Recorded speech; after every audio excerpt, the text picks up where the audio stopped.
Hi guys, look what I found on a local flea market today.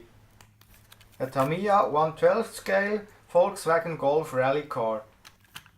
The M-05 front wheel drive chassis is in very good shape and it looks like it has never been used before. Unfortunately, the body is a mess. I will try to remove this horrible brown paint. We also have lots of accessory parts. And by the way, I only paid 15 bucks. Even a servo is included. It also came with stickers, but unfortunately not all of them. But the chassis itself looks like new.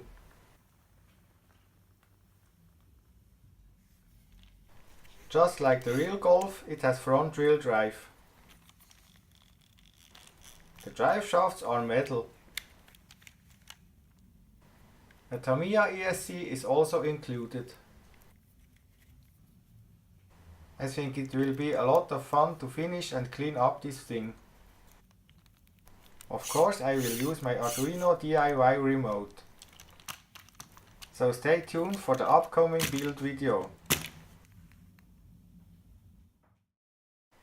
After some first works, it's starting to look a little bit better. If you like this video, hit the subscribe button and turn on notifications. Bye!